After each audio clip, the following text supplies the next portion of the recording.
अपवित्रं पवित्रो वा सर्वावस्थान्गतोऽपि वा यस्मरेत् पुण्डरीकाक्षं सभाभ्याभ्यन्तरश्रुतिः भावाहनं नारायणं पद्मभवं वसिष्ठं शक्तिं च तत्पुत्रपराशरं च व्यासं शुकं गौडपदं महान्तं गोविन्दयोगीन्द्रमतास्य शिष्यं श्रीशङ्कराचार्यमतास्य पद्मपदं च हस्तामलकं च शिष्यम् तं त्रोटकं वार्तिककारमन्या अस्मद्गुरुं सन्ततमानतोऽस्मि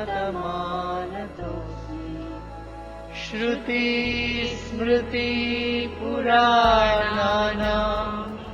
आलयं करुणालयं नमामि भगवत्पादं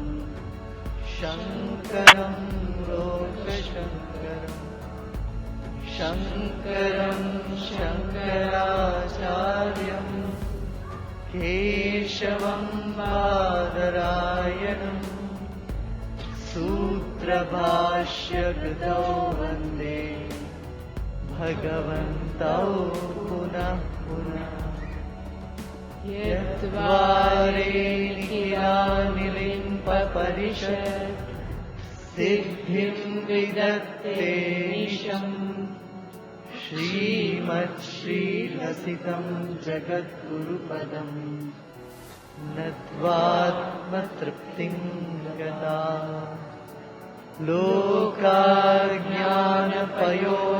लोकाज्ञानपयोदपाटनधुरम् श्रीशङ्करं शर्मदं ब्रह्मानन्दसरस्वतीं गुरुवरं ध्यायामि ज्योतिर्मयम् आवाहनं समर्पयामि श्रीगुरुचरणं कमलेभ्यो आसनं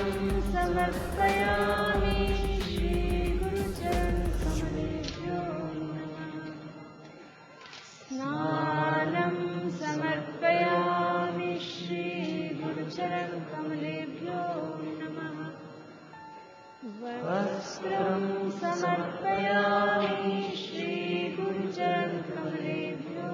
नमः चन्दनं समर्पयामि श्रीगुरुचरणं कमलेभ्यो नमः अक्षतां समर्पयामि श्रीगुरुचरणं कमलेभ्यो नमः पुष्पं समर्पयामि श्रीगुरुचरणं कमलेभ्यो नमः धूपं समर्पयामि श्रीगुरुचरणं कमलेभ्यो नमः दीपं समर्पयामि श्रीगुरुचरणं कमलेभ्यो नमः आचमनीयं समर्पयामि श्रीगुरुचरणं कमलेभ्यो नमः नैवेद्यं समर्पयामि श्रीगुरुचरणं कमलेभ्यो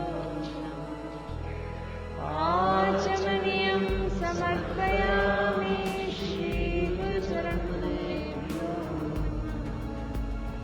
ताम्बूलं समर्पयामि श्रीगुरुचरणं कमलेभ्यो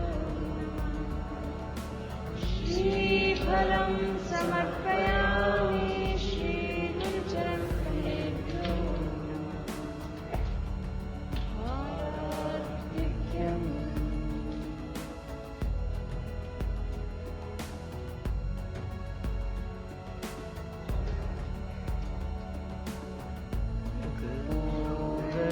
गौरं करुणावतारं संसारसारं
श्रीगुरवे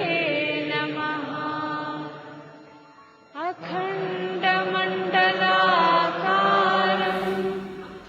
व्याप्तं येन चराचरं तत्पदं दर्शितं येन तस्मै श्रीगुरवे नमः।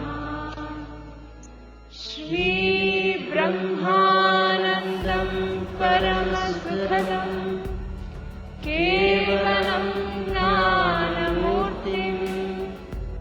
विश्वातीतं गगनसदृशं तत्त्वमस्यादिलक्ष्यम् एकं नित्यं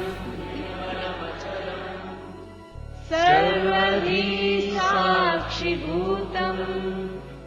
भावातीतं त्रिगुणसहितं सद्गुरुं तं नमामि। अज्ञानतिमिरान्धस्य ज्ञानाञ्जनशलाकया चक्षुरुन्मीलितं येन तस्मै श्रीगुरवे नमः। पुष्पाञ्जलिं समर्पयामि।